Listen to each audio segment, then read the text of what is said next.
भाजपा वचन नहीं देती, जुमला देती है। तो मुझे उम्मीद है कि सभी युवा नौजवानों का जो मांग की है उन्होंने, उन सभी मांगों को सरकार स्वीकार करेगी। और सरकार ये भी स्वीकार कर लिया होगा कि कोई दल मजाक मजाक में बना तो कितनी बड़ा दल बन गया। जो कोई चीज मजाक से शुरू हुई वो कितना सीरियस हो गई, और इतना सीरियस हुई कि हमारी सरकार लोकतांत्रिक हो गई कि जो उनको धरने पे बैठने दिया। सरकार लोकतांत्रिक थी कि उन्हें धरने पर बैठने दिया। हमने वो भी समय देखा है कि जहां पर धरने पर नहीं बैठने दिया, वर्षों वर्ष लोग बैठे रहे धरने पर, उनकी सुनी नहीं गई। इसी दिल्ली को घेरा था किसानों ने, और सरकार को लगा कि चुनाव आ गया तो सरकार ने तीनों काले कानून वापस ले लिए। जब सरकार घबरा जाती है, डर जाती है, तो सरकार स्वीकार कर लेती है। इसीलिए वो नारा मुझे अक्सर याद आता है कि झुकाने वाला चाहिए, सरकार भी झुकती है। जो विषय लाया गया है कि prevention of unlawful means act, सरकार को कम से कम ये बताना चाहिए था कि 2024 में जब ये लेकर के आए थे तो आज 2026 में कैसे पेपर लीक हो। और केवल गिनती के 1-2 पेपर लीक नहीं हुए हैं। ये ऐसा आंदोलन रहा जिसमें मां बाप और नई पीढ़ी के लोग सब जुड़ गए। अगर हम ये माने कि 20 लाख बच्चों ने परीक्षा लिखी थी और उनके घर परिवार के सदस्यों को हम इसमें जोड़ दें, दादा दादी, माँ बाप और परिवार का कोई सदस्य, तो 5 लोग प्रभावित थे। और 5 गुना 20, 1 करोड़ लोग नाराज हुए सरकार से। और अक्सर हम पॉलिटिकल लोग हैं, हम लोग जानते हैं जब कभी आंदोलन करते हैं तो कितनी तैयारी करानी पड़ती है, गाड़ियों का इंतजाम, खाने का इंतजाम और इंतजाम। लेकिन ये पहला आंदोलन देखा कि जिसमें माँ बाप भी जुड़ गए और कहा कि जाओ बच्चों आंदोलन करो, हम आपके साथ हैं। ये पहला आंदोलन ऐसा देखने को मिला है। और केवल दिल्ली में नहीं हुआ ये, केवल दिल्ली में नहीं हुआ ये। अगर ये बात गलत है, अगर ये बात अध्यक्ष महोदय गलत लग रही है, तो देश के होम मिनिस्टर साहब को ले आइए, वो सब एक्सप्लेन कर देंगे।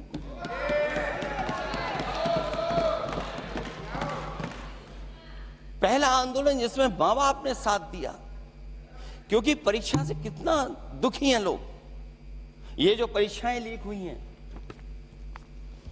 कई महीनों पहले ये किताब बना दी थी। और अध्यक्ष महोदय, जो लोग चढ़ावा चोरी नहीं बचा पाए, वो पेपर लीक कैसे बचा पाएंगे? जो भगवान के दरबार से दान गायब हो गया, दान चला गया, वो लोग पेपर लीक बचाएंगे? किस कानून को, जो कानून पहले बनाया उसी कानून का संशोधन करके लेकर आए? किसकी आंखों में आप धूल झोंक रहे हैं? और अगर कानून से बच रहा होता तो भाजपा की 10 साल की सरकार में 20 परीक्षाएं कैसे लीक हो गई? 20 परीक्षाएं लीक हुई अध्यक्ष महोदय, जिसमें कोर्ट तक जाना पड़ा, उसके बाद परीक्षा रद्द हुई है। दरोगा भर्ती का पेपर लीक हो गया, जूनियर इंजीनियरिंग के भर्ती का पेपर लीक हो गया, ग्राम विकास पंचायत अधिकारी का पर्चा लीक हो गया, नलकूप चालक भर्ती का, यूपी टीईटी का परीक्षा लीक हुआ। और एक बार नहीं हुआ, 3 बार पेपर लीक हुआ यूपी टेट का। हाई स्कूल बोर्ड का परीक्षा लीक कर दिया, इंटरमीडिएट की बोर्ड की परीक्षा लीक हुई, इंटरमीडिएट का फिर परीक्षा का लीक हुआ, कई बार हुई। सिपाही भर्ती लीक हुई। आप सोचिए कितनी परीक्षाएं लीक हुई हैं। और नीट परीक्षा कोई पहली बार लीक नहीं हुई, दोबारा लीक हो गई, कानून बनने के बाद लीक हुई। सहायक प्रोफेसर भर्ती लीक है, लेखपाल भर्ती लीक हुई। यूपी जैसे स्टेट जो सबसे बड़ा स्टेट है, जहां से प्रधानमंत्री चुन करके आते हैं, वहां तक पेपर लीक हो जा रहा है। और जो संस्था परीक्षा एग्जामिनेशन करा रही है, वो एनटीए में भी आउटसोर्स कर दिया आपने। हम विपक्ष के लोगों को तो डर ये लगता है अध्यक्ष महोदय, कहीं ऐसा ना हो कि ये पूरी सरकार को आउटसोर्स कर दें। आउटसोर्स सरकार है जो सबसे विश्वसनीय संस्था है, उसमें आउटसोर्स पे आपने कर्मचारी को रखा हुआ है। किस बात की जवाबदेही है? यही अकाउंटेबिलिटी है आपकी? कहीं अकाउंटेबिलिटी ये तो नहीं है आप अकाउंटेबिलिटी को ये कहीं समझ बैठे हो कि अकाउंट को भर दे वो एबिलिटी वाला ही हमें चाहिए? कहीं वो अकाउंटेबिलिटी तो नहीं है। आप बताइए, एनटीए को आउटसोर्स किया हुआ है आपने। जिस संस्था की जिम्मेदारी है महत्वपूर्ण परीक्षा कराने की, उसमें सब आउटसोर्स। और ये सच कहा कि कांग्रेस पार्टी के माननीय सदस्य ने मांग की है कि वो हम लोगों को पता होना चाहिए आखिरकार कौन लोग थे जो आउटसोर्स होकर के बैठ करके परीक्षा में इस तरह की घोटाला कर रहे थे। आखिरकार जवाबदेही क्या है, किसकी थी? और फिर केवल नीट की परीक्षा की बात करें और परीक्षाओं की बात करें, अगर हम अध्यक्ष महोदय जब से सरकार बनी है तब से सरकार की कोशिश रही है कि शिक्षा, परीक्षा और यूनिवर्सिटी का ताना बाना पूरा ध्वस्त हो जाए, उसको एक रंगी बना दें हम, उसमें अंडरग्राउंड अनरजिस्टर्ड लोग शामिल हो जाएं। ये पिछले जब से भारतीय जनता पार्टी की सरकार आई तब से हो रहा है। और फिर शुरुआत कहां से होती है? क्योंकि आप नहीं चाहते कि देश के गरीब लोग पढ़े लिखें, आगे बढ़ें। सरकार ने सबसे पहले हमला किया प्राइमरी स्कूल पर, और प्राइमरी स्कूल कितने बंद किए हैं आपने? जहां से बच्चे की शिक्षा की यात्रा शुरू होती है। एक गरीब परिवार का बेटा, बच्चे कहां से पढ़ करके निकलते हैं? सबसे पहले प्राथमिक शिक्षा सरकारी स्कूलों से पढ़ करके निकलते हैं। हमारे बहुत सारे माननीय सदस्य होंगे, वो उन्हीं प्राथमिक विद्यालयों से पढ़ करके आज इस सदन तक पहुंचे होंगे। आपने सबसे पहले स्कूलों पे हमला किया, और प्राइमरी से लेकर के नौकरी तक पे आपने हमला किया है। युवाओं के भविष्य पर आपने चोट पहुंचाने का काम किया है। और जो प्राइमरी स्कूल जो आपने बंद किए हैं, वो इसीलिए बंद किए हैं आपने कि पिछड़े, दलित और गरीब के वर्ग के परिवारों के बच्चे पढ़ लिख न जाएं। क्योंकि आज भी अगर हम देखते हैं प्राइमरी स्कूल में कौन पढ़ने जा रहा है? सबसे समाज के गरीब परिवार के बच्चे पढ़ करने जा रहे हैं। सबसे पहला हमला आपने वही किया, और इसीलिए किया क्योंकि नींव पर ही अगर हमला होगा तो ये आगे नहीं बढ़ पाएंगे। जो आंकड़े सरकार के बताए गए हैं, 1 लाख से ज्यादा सरकारी प्राइमरी स्कूल बंद कर दिए सरकार ने। और अगर ये बात गलत है तो हमें उम्मीद है सरकार इस पर भी जवाब देगी। और अगर हम आंकड़े निकालें तो जो आंकड़े दिखाई दे रहे हैं, यूपी में सबसे ज्यादा प्राइमरी स्कूल बंद हुए हैं। और ये सरकार के आंकड़े हैं कि 7 लाख से ऊपर विद्यालय थे जो अब 6 लाख रह गए हैं। और यूपी में तो सबसे ज्यादा बंद हुए हैं। उत्तर प्रदेश में 26,386 सरकारी प्राइमरी स्कूल बंद कर दिए सरकार ने। और केवल प्राइमरी स्कूल बंद नहीं किए हैं, नौकरी पे भी हमला किया है। 69,000 शिक्षक भर्ती को लेकर के बड़े पैमाने पर घोटाला किया गया। और घोटाला इतना बड़ा है कि वो सभी कोर्टों में गए हैं और पिछले कई वर्षों से आंदोलन कर रहे हैं। कोई स्थान नहीं बचा अध्यक्ष महोदय जहां पर वो शिक्षक भर्ती के लोग न गए हों। मंत्रियों के यहाँ गए, आंदोलन किया है, हाई कोर्ट गए, सुप्रीम कोर्ट गए। लेकिन देखिए सरकार भी कमाल की है कि सरकार उनको नौकरी नहीं देना चाहती, और इसलिए नौकरी नहीं देना चाहती है क्योंकि उन्होंने भर्ती गलत की है, और भर्ती में जिन लोगों का अधिकार छीना है वो सबसे ज़्यादा पिछड़े और दलित परिवार के बेटे जिनका अधिकार इस सरकार ने छीना है। और ये अगर बात नहीं ठीक है तो हमें उम्मीद है कि सरकार इसका भी जवाब देगी। माध्यमिक स्कूलों को भी बंद किया जा रहा है और बड़े पैमाने पे स्कूल बंद हुए हैं, और जो बोर्ड की परीक्षाएं लीक हुई हैं पूरे देश में बड़े पैमाने पर बोर्ड परीक्षाओं के पेपर लीक किए गए हैं। अध्यक्ष महोदय, हम जानना चाहते हैं कि आखिरकार 10वीं और 12वीं के पेपर लीक क्यों हो रहे हैं? 10वीं और 12वीं के पेपर लीक क्यों हो रहे हैं? इसके लिए अगर कोई सरकार के पास जवाब हो तो बताएं।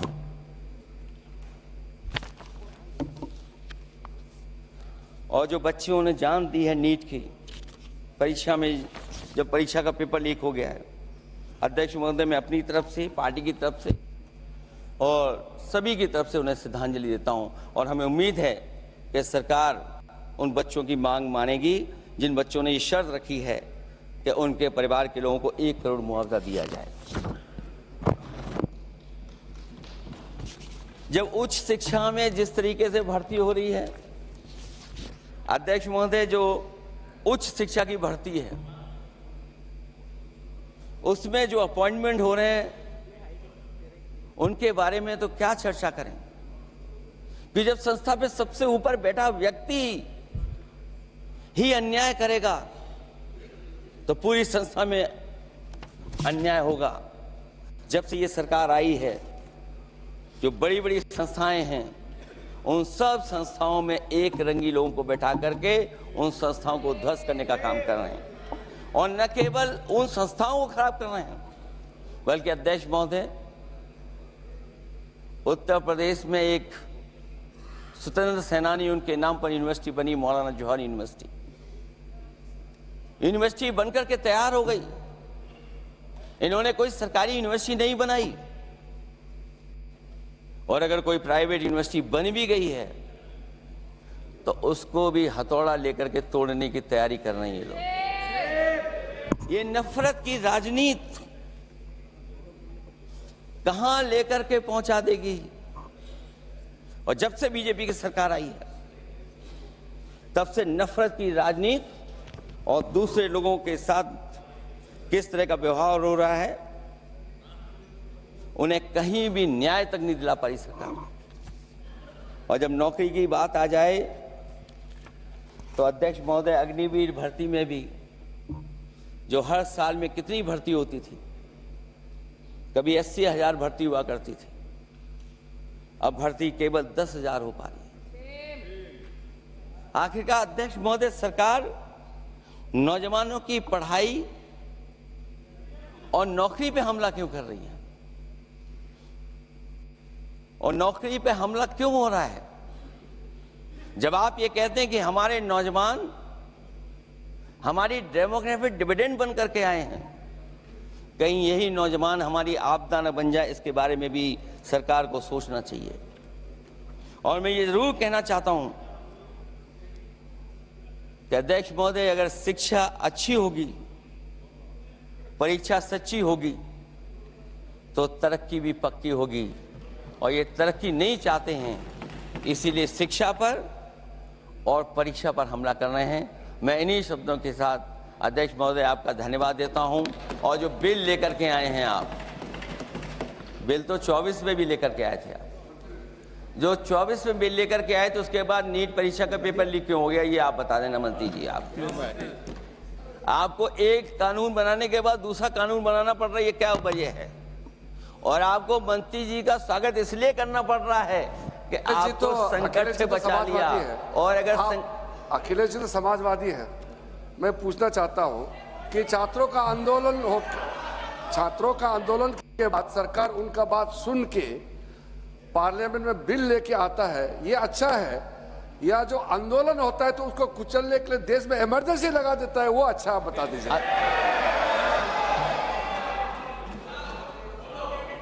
अध्यक्ष महोदय, अध्यक्ष महोदय, मैं इमरजेंसी को तो नहीं देखा हूं, लेकिन इमरजेंसी में क्या क्या हुआ है वो अभी दिल्ली की राजधानी में भी देखने को मिल गया है।